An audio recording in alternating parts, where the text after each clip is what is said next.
बच्चों, last lecture में हमने बलों के बारे में जाना कि बल क्या है तथा किस प्रकार से क्या कांटेक्ट फोर्स होता है और कौन सा फील्ड फोर्स होता है। ये दोनों बातें जानी। अब न्यूटन के गति के नियम के बारे में चर्चा करते हैं। देखिए, वास्तव में हम एक एक करके कैसे दैनिक अपने जो प्रतिदिन हम देखते हैं क्रियाएं भौतिक जगत में जो हो रही होती हैं उनके बारे में विश्लेषण करें, उनसे कैसे हम समझ सकते हैं न्यूटन के नियम को। ये जानना जरूरी है। जी, वो कैसे जानेंगे? सबसे पहली बात, वैज्ञानिकों का गैलीलियो के पहले यह मानना था कि यदि किसी वस्तु को आपको चलाना है लगातार, तो एक बाह्य बल की हमेशा आवश्यकता रहती है। यानी कि किसी वस्तु को अगर आपको लगातार एक समान वेग से चलाना है, पहले यह मानना था, ध्यान से समझिएगा इस बात को, कि अगर किसी वस्तु को एक समान वेग से चलाना है तो एक लगातार बाह्य बल लगाना पड़ता है। गैलीलियो ने साहब ने ये देखा, बोले नहीं, ऐसा जरूरी नहीं है। गैलीलियो ने कहा कि अगर आप किसी वस्तु को एक समतल चिकने पृष्ठ पर छोड़ दें तो वह वस्तु एक समान वेग से एक ही दिशा में लगातार चलती रहेगी। यहां पर थोड़ा सा अंतर आया बातों में। पहले बात अलग थी, अब बात अलग है। इस बात को ऐसे कह सकते हैं, यदि किसी वस्तु पर कोई बाह्य बल नहीं लगे तो वह उसी अवस्था में रहती है जिस अवस्था में वो है। बात वही है। मतलब क्या है? हम बच्चों समझ रहे हैं न्यूटन का प्रथम नियम। न्यूटन का प्रथम नियम,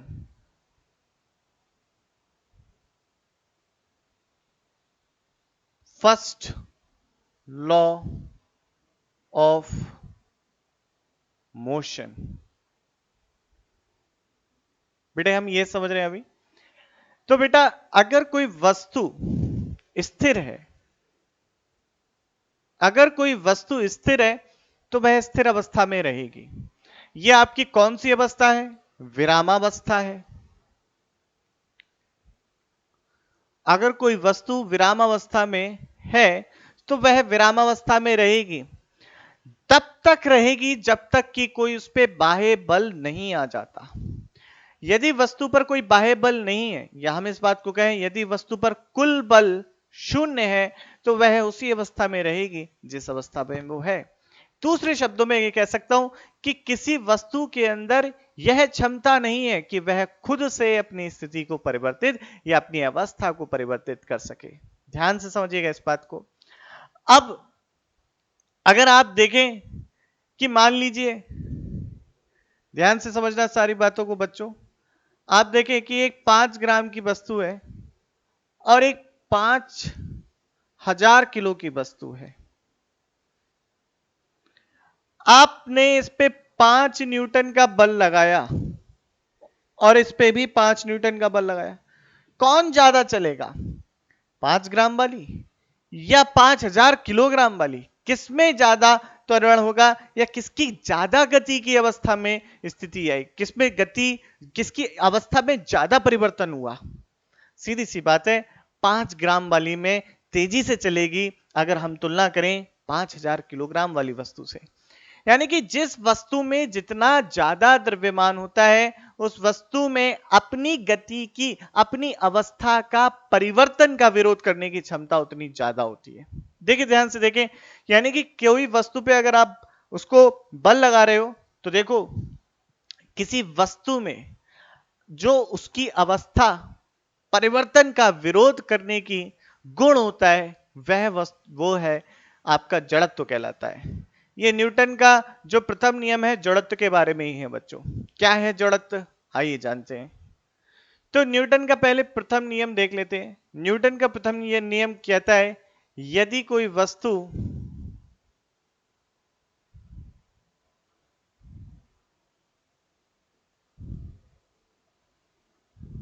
न्यूटन का प्रथम नियम बच्चों क्या कहता है, फटाफट लिख लेना भी है। यदि कोई वस्तु विरामावस्था में है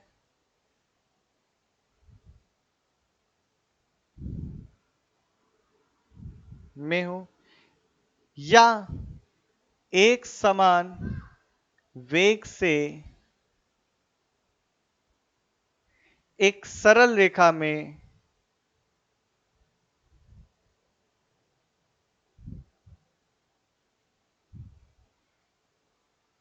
गति कर रही हो, माफ कीजिएगा,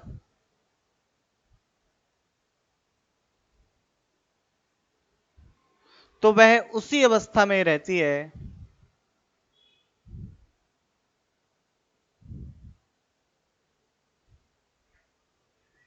जब तक कि उस पर कोई बाह्य बल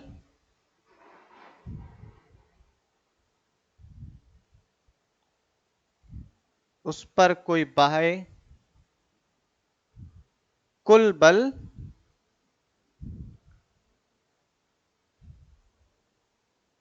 ना आए। उसी अवस्था में रहेगी बच्चों ये, जब तक कि कोई बाह्य बल नहीं आए। अब ये न्यूटन का फर्स्ट लॉ था, इससे और क्या समझे?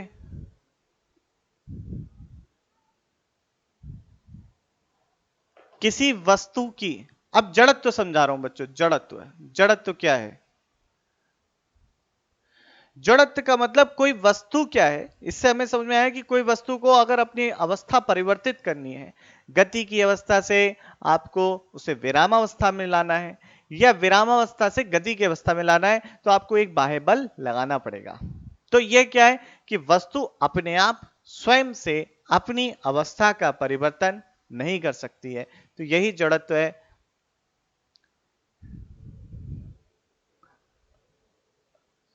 तो क्या है जड़त्व? लिखते हैं, किसी वस्तु की वह अक्षमता, कोई वस्तु स्वयं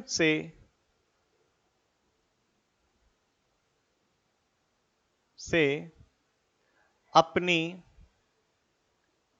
अवस्था में परिवर्तन नहीं कर सकते।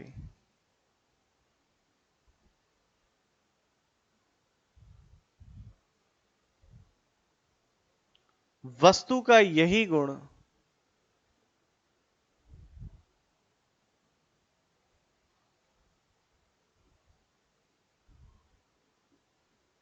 जड़त्व कहलाता है।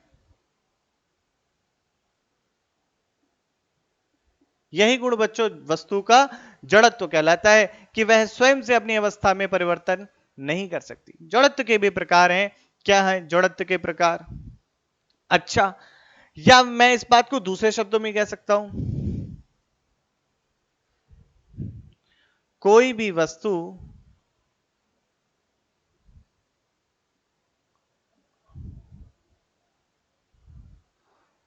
उसी अवस्था में रहना चाहती है, उसी अवस्था में रहती है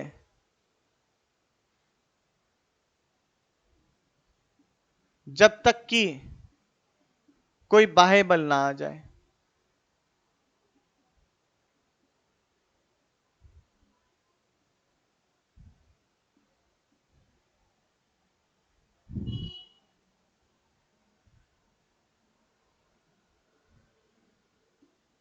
अर्थात वस्तु अपनी अवस्था परिवर्तन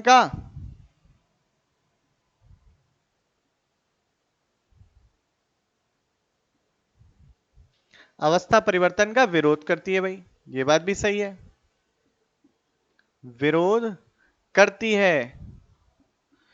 जिस वस्तु का द्रव्यमान जितना ज्यादा, जिस वस्तु का द्रव्यमान जितना ज्यादा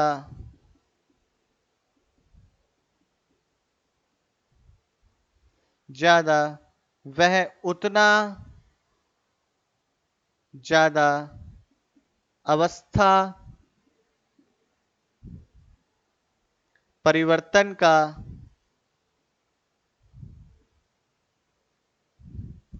विरोध करेगी। और यह अवस्था परिवर्तन जो क्या है? जड़त्व है। वह अवस्था परिवर्तन क्या है बच्चों? जड़त्व है। इतना लिखिए, फिर आगे की बातचीत करते हैं। इसे नोट करिए बच्चों। तो बच्चों अभी हमने जाना जड़त्व के बारे में कि जड़त्व क्या होता है। यह वस्तु की वह असमर्थता होती है जिसके कारण वस्तु स्वयं से अपनी अवस्था में परिवर्तन नहीं कर पाती है। जड़त्व के क्या प्रकार हैं? बिल्कुल हैं। जड़त्व के प्रकार ये भी जान लेते हैं बच्चों, क्या है जड़त्व के प्रकार। तो बेटे जड़त्व के प्रकार, जड़त्व किसी वस्तु का, पहले ये बात जरूर अपनी कॉपी में अभी लिख लीजिएगा बच्चों, जड़त्व उतना ज्यादा होगा जितना ज्यादा द्रव्यमान होगा। The inertia is directly proportional to the mass. इस बात को याद रखें। आगे समझे। जड़त्व के प्रकार तीन होते हैं। पहला होता है विराम का जड़त्व।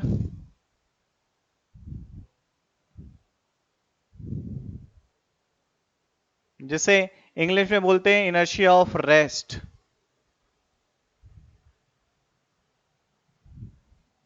फिर बच्चों आपका आता है गति का जड़त्व, जिसे इंग्लिश में बोलते हैं inertia of motion.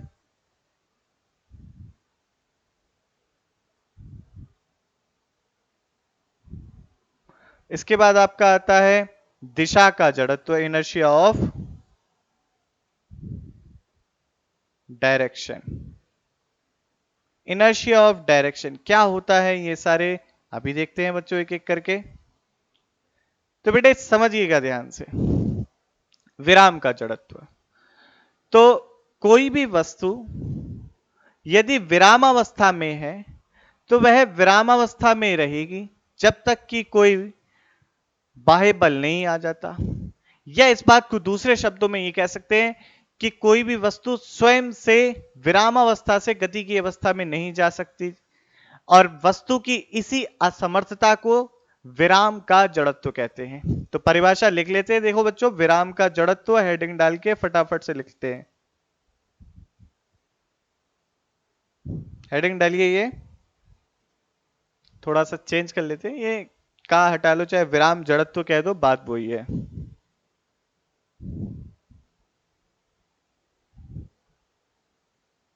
Inertia of rest. कोई वस्तु स्वयं से विरामावस्था से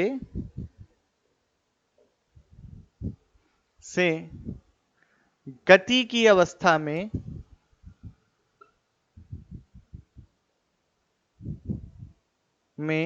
नहीं आ सकती।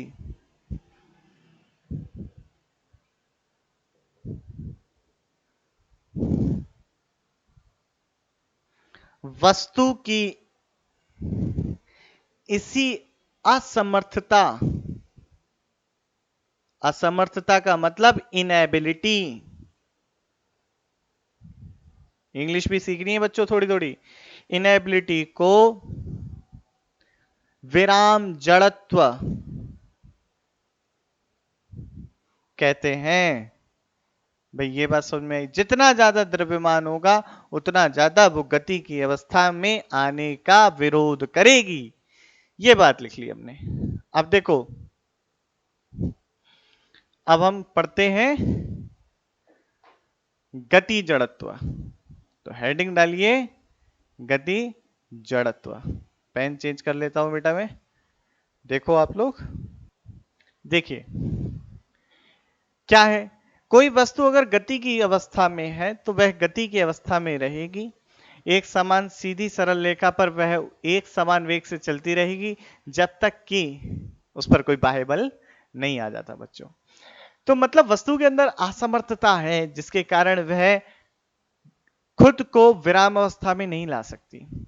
तो यह वस्तु की वह असमर्थता है जिसके कारण वस्तु स्वयं को गति की अवस्था में, गति की अवस्था से विराम अवस्था में नहीं ला सकती जब तक कि कोई बाह्य बल ना लगे।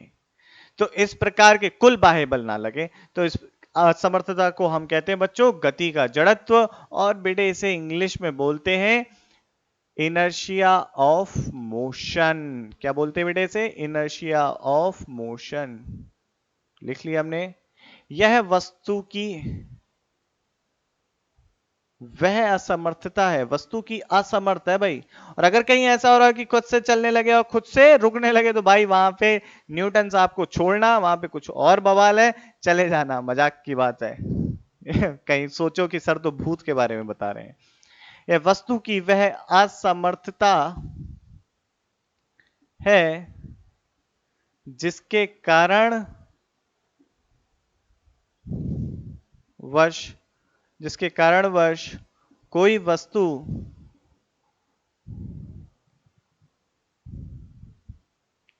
स्वयं को कोई वस्तु गति की अवस्था स्वयं गति की अवस्था से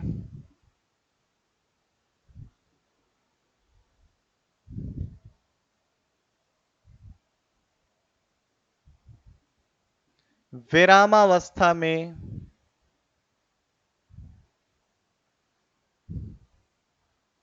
नहीं आ पाती। यह वस्तु की वह समर्थता है जिसके कारण कोई वस्तु स्वयं गति की अवस्था से विरामावस्था में नहीं आती। ठीक है। जब तक कि उस पर कोई बाह्य बल जब तक कि उस पर कोई कुल बाह्य बल ना लगे। बेटा ये है आपका इनर्शिया ऑफ मोशन। इसे नोट करिए बच्चों आराम से फटाफट। आओ बच्चों देखें अब क्या होता है दिशा का जड़त्व। दिशा का जड़त्व। तो देखिए बच्चों, अब आराम से सोचते फिर इसके एक एक करके एग्जाम्पल भी देखेंगे। तो क्या है, यदि कोई वस्तु एक सीधी सरल रेखा में चल रही है तो वह स्वयं से अपनी दिशा परिवर्तित नहीं कर सकती है। वस्तु की यही असमर्थता उसका दिशा का जड़त्व कहलाती है। यदि कोई वस्तु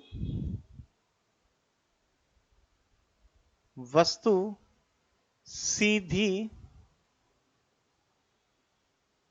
रेखा में चल रही है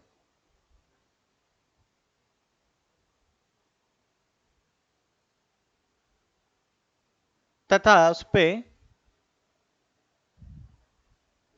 उस पर लगने वाला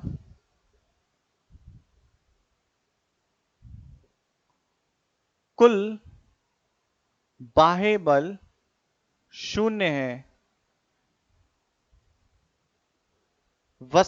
तो वस्तु स्वयं से स्वयं की गति की माफ कीजिएगा, हाँ, गति की दिशा परिवर्तित नहीं कर सकती है।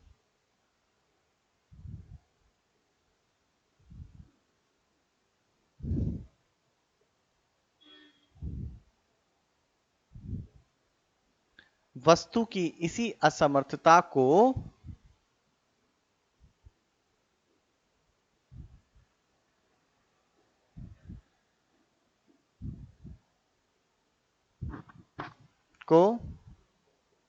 दिशा का जड़त्व कहते हैं।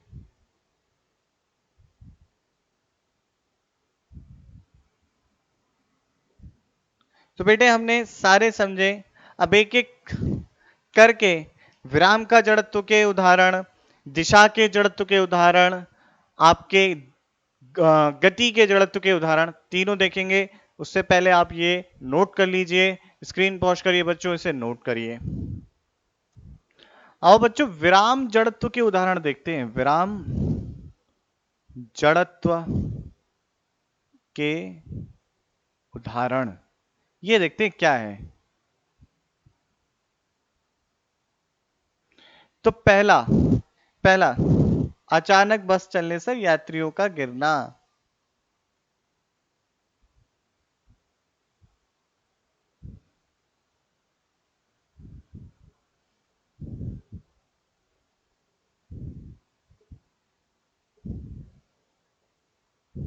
पीछे की तरफ गिरते हैं ना भाई। कैसे कैसे होता है ये, कैसे संभव है? आप बस में चढ़े भाई, ऐसे बिना पकड़े एकदम बढ़िया से खड़े थे, अचानक से बस चली, तो आपके जो पैर है ना, पैर तो गति में आ गए, लेकिन बाकी शरीर जो है उसको गति में आने में लगेगा समय।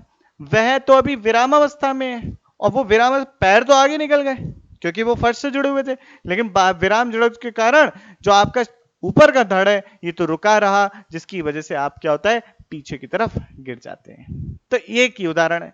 कम्बल में, अगर कम्बल को धूल से, मतलब कम्बल को डंडे से पीटो ऐसे जोर जोर से, धाड़ धाड़, धूल के कारण निकलते हैं। क्या कारण है इसके पीछे? विराम जड़त्व है। कैसे कारण है? देखो बच्चों, जब कंबल को हम पीटते हैं तो कंबल के धागे जैसे ही डंडे से टकराते हैं वैसे ही वो अत्यधिक गति प्राप्त कर लेते हैं, किंतु जो धूल के कण है वो विराम और जड़त्व के कारण अपनी स्थिति बनाए रखते हैं, जिसके कारण धूल के कण, कंबल तो निकल गया, कंबल के धागे निकल गए, पर धूल का कण वहीं रह गया, जिससे धूल अलग हो जाती है। एक उदाहरण ये हुआ, आपको समझ में आया होगा। इसी तरीके से और उदाहरण देखते हैं कि भाई अगर शीशे को हथौड़े से मारो चटक जाएगा, लेकिन उसमें गोली मारो, गोली छेद करके निकल जाएगी। तो जब क्या हो रहा होगा इस समय कि जैसे मान लीजिए ये आपकी शीशा है, अब आपने जैसी गोली मारी तो ये शीशे का हिस्सा तो अत्यधिक वेग प्राप्त कर लेता है, लेकिन बाकी का जो पोर्शन है, आपका हिस्सा है बच्चों, ये विराम जड़त्व के कारण वहीं रहता है, तो इतना भाग निकल जाता है। तो लेकिन जब आप हथौड़ा मारते हैं तो क्या होता है, जो आपका ये जो शीशे का हिस्सा है ना, ये इतना वेग प्राप्त नहीं कर पाता, जिसकी वजह से ये पूरा टेढ़ा मेढ़ा या चटक जाता है। तो ये सारे उदाहरण जो हमने अभी देखे ये विराम जड़त्व के थे। ठीक है, तो एक एक करके बच्चों इसे आप कॉपी पे लिख लीजिएगा। अब हम देखेंगे गति जड़त्व के उदाहरण, तो लिख लेते हैं गति जड़त्व के उदाहरण। तो क्या है भाई गति जड़त्व के उदाहरण?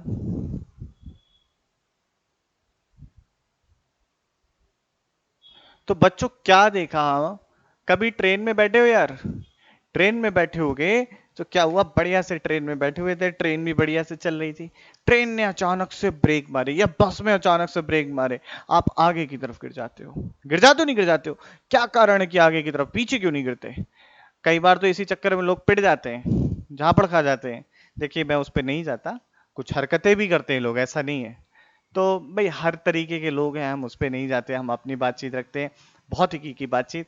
तो बेटा होता क्या है कि जितना हिस्सा आपका बस या ट्रेन के संपर्क में रहता है वो हिस्सा तो तुरंत विरामावस्था में आ जाता है, किंतु जो हिस्सा आपके बस या ट्रेन के संपर्क में नहीं होता वो गति जड़त्व के कारण गति में रहता है, जिसके कारणवश वो हिस्सा आगे की तरफ बढ़ता है और जब तक बल नहीं आ जाता और बाकी का हिस्सा रुक जाता है, इसी कारणवश हम आगे की तरफ गिर जाते हैं। ठीक है, तो एक ये आपका उदाहरण हुआ गति जड़त्व का। और भी कई सारे इसी प्रकार के उदाहरण हैं, एक एक करके सब देखते हैं। पहले इसको बच्चों लिख लेते हैं। तो क्या है, चलती गाड़ी पर, चलती गाड़ी के अचानक रुकने पर उसमें बैठे यात्रियों का आगे की तरफ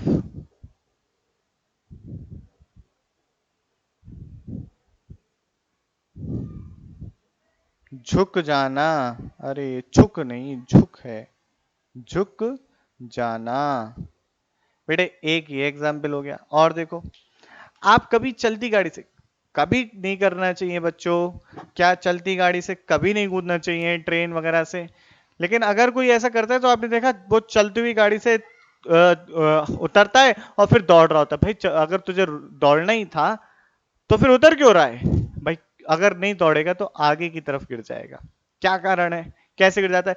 भाई गाड़ी चल रही है, आपने उतरने की कोशिश करी, जैसे ही आपके पैर धरातल के संपर्क में आते हैं वो तो स्थिर होने लगते हैं, किंतु आपका आगे का हिस्सा जो है गति जड़त्व के कारण गति में रहता है, जिसके कारण आप धाड़ से नीचे गिर जाएंगे, दांत टूट जाएंगे। तो इसलिए मना करते हैं कि कभी भी भैया चलती गाड़ी से मत उतरो, 5 मिनट की देरी बढ़िया है, लेकिन चलती गाड़ी से उतरे तो भैया हो जाएगी समस्या।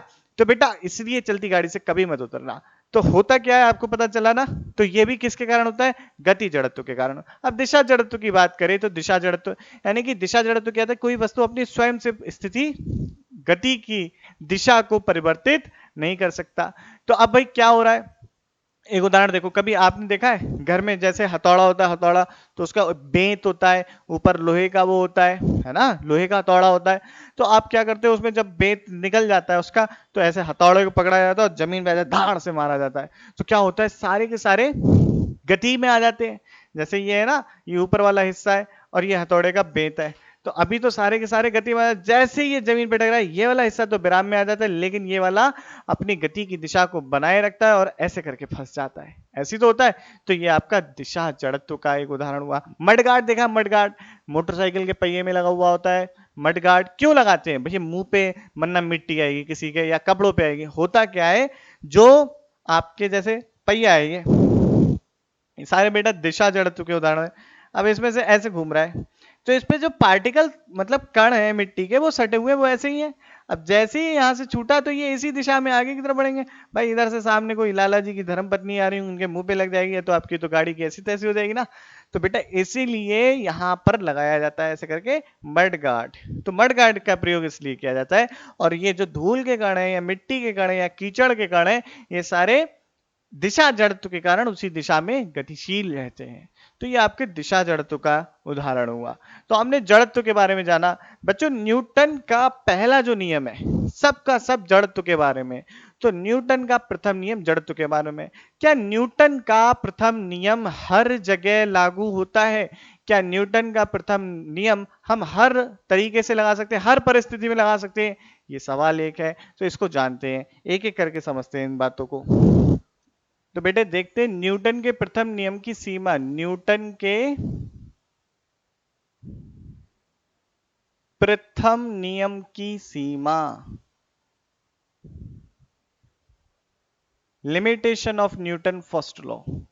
तो देखिए न्यूटन का जो नियम है वो हर निर्देश फ्रेम में नहीं लग सकता। भाई निर्देश फ्रेम मैंने बताए थे आपको, जिन लोगों को नहीं पता हो वो बच्चों आप लोग प्लेलिस्ट देख लेना, सम गति वाली। ठीक है, काइनेमेटिक्स में पढ़ाया मैंने गति, शुद्ध गतिकी की एक प्लेलिस्ट है, मोशन इन 1D सरल रेखा में गति, उसमें निर्देश फ्रेम बताए। तो निर्देश फ्रेम बेटे आपके दो तरीके के होते हैं। क्या, कितने तरीके? एक होता है आपका जड़त्वीय निर्देश फ्रेम और दूसरा होता है आपका अजड़त्वीय निर्देश फ्रेम।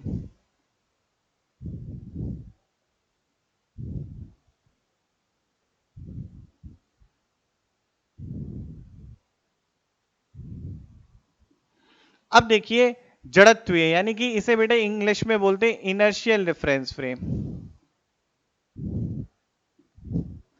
तो आपकी इनर्शियल रेफरेंस फ्रेम वो निर्देश फ्रेम होते हैं जो एक या तो स्थिर हो या एक समान वेग से किसी निश्चित दिशा में चल रहे हो। तो आपका इसका मूल बिंदु या तो क्या हो, स्थिर हो। मूल बिंदु भाई स्थिर है, किसी निर्देश फ्रेम का मूल बिंदु क्या हो, स्थिर हो, या एक समान वेग से किसी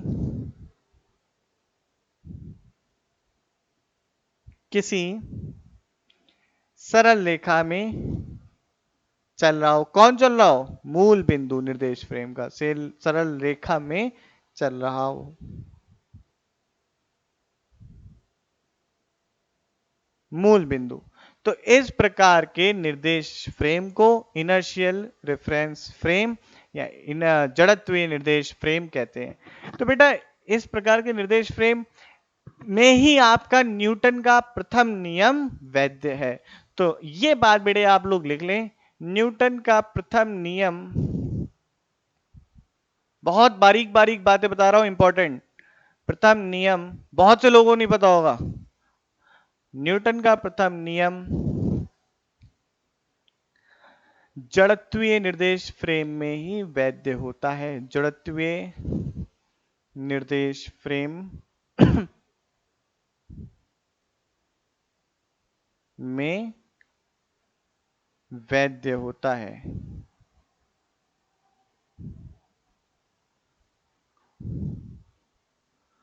अच्छा भाई, दूसरा आपके नॉन इनर्शियल रेफरेंस फ्रेम या अजड़त्वीय निर्देश तंत्र कौन से होते हैं? वह निर्देश तंत्र जिसका मूल बिंदु त्वरित हो।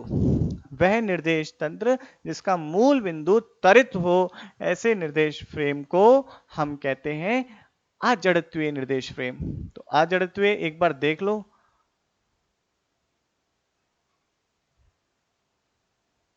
निर्देश फ्रेम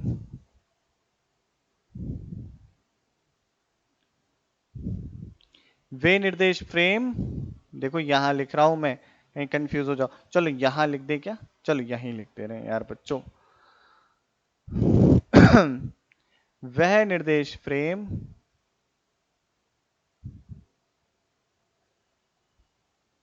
जिसका मूल बिंदु त्वरित हो, अजड़त्वीय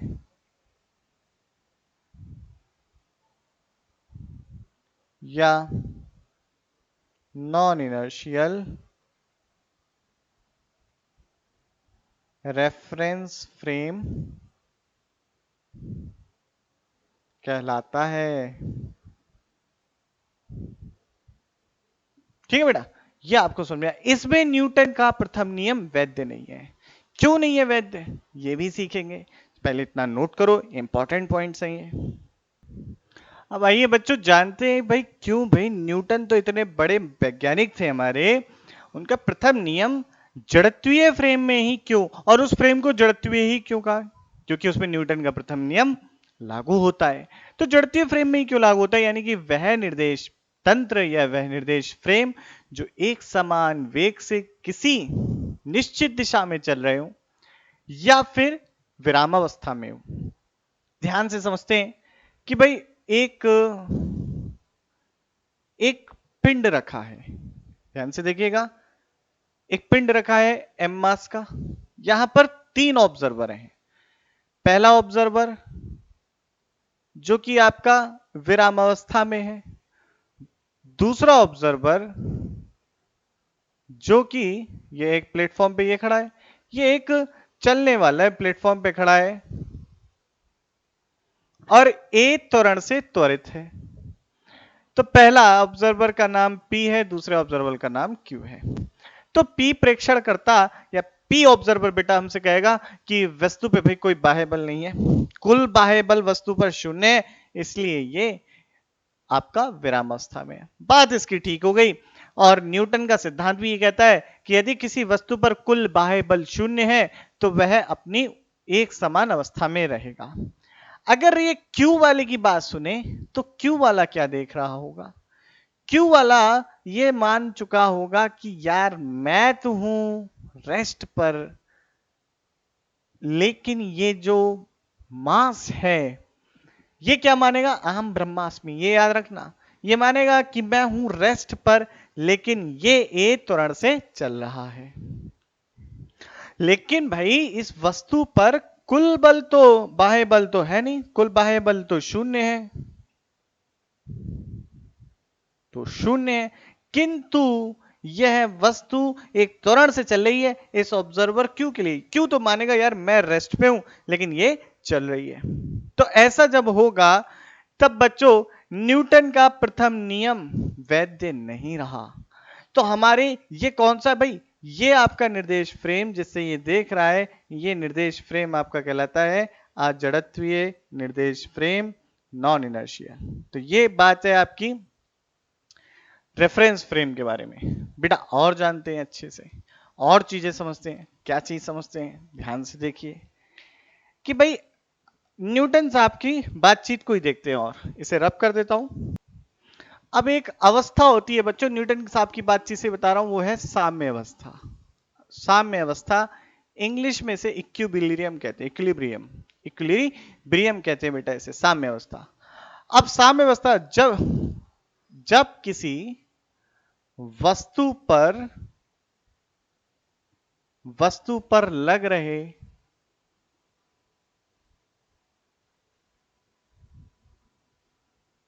कुल बल का मान शून्य हो तो वस्तु की वह अवस्था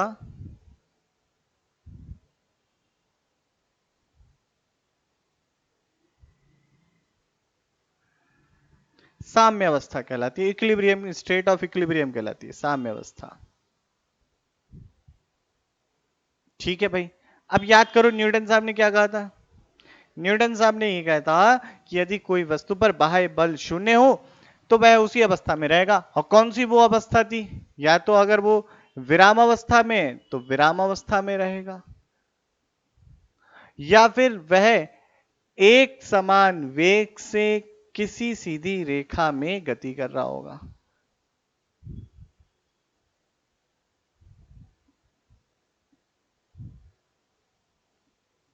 गति अवस्था में कैसा, एक समान वेग से, यानी कि वेलोसिटी इज कांस्टेंट, एक समान वेग से किसी सीधी रेखा में गति कर रहा होगा।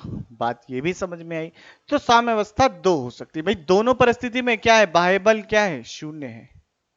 बाह्य बल क्या है, शून्य है दोनों परिस्थिति में। यही तो न्यूटन का सिद्धांत था कि यदि किसी वस्तु पर कुल बाह्य बल शून्य हो तो वह विरामावस्था में रहेगी, या फिर एक समान वेग से गति कर रही है तो उसमें रहेगी। तो साम्य अवस्था भी दो प्रकार की हो जाती है आपकी। एक हो जाती है स्थिर साम्य अवस्था,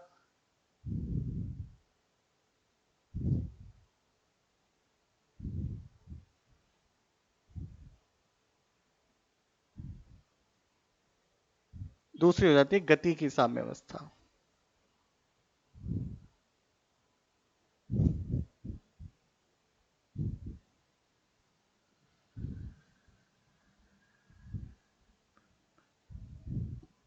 साम्यावस्था, साम्य आना चाहिए था बच्चों, ये आ और लगा लो, साम्यावस्था।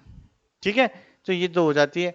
ये आपकी कहलाती है stationary equilibrium and motional equilibrium. आपकी ये दो हमने बातचीत कर ली। आज के बच्चों इस लेक्चर में हमने न्यूटन के गति का प्रथम नियम की बातचीत करी थी। न्यूटन के गति का प्रथम नियम, देखो हमें गहराई से समझ में आती है चीजें, तो हम एडवांस, नीट, जेई क्या सारे प्रॉब्लम सॉल्व कर सकते हैं अगर हम चीजों को बहुत गहराई से समझेंगे। तो इसी तरीके से हर एक लॉ को, हर एक बात को गहराई से समझते चलना है। अगले लेक्चर में मैं आपके साथ संवेग के बारे में बातचीत करूंगा कि संवेग क्या होता है, फिर न्यूटन का द्वितीय नियम और संवेग कैसे एक दूसरे से संबंधित है, इसके बारे में जान करेंगे। आज के लिए बच्चों इतना ही रहने देते। यदि किसी भी प्रकार की आपकी कोई समस्या या शंका उत्पन्न होती है मन में तो जरूर मुझे कमेंट में बताइएगा, मैं उसका जवाब जरूर दूंगा। अभी मैं चलता हूं। जय हिंद।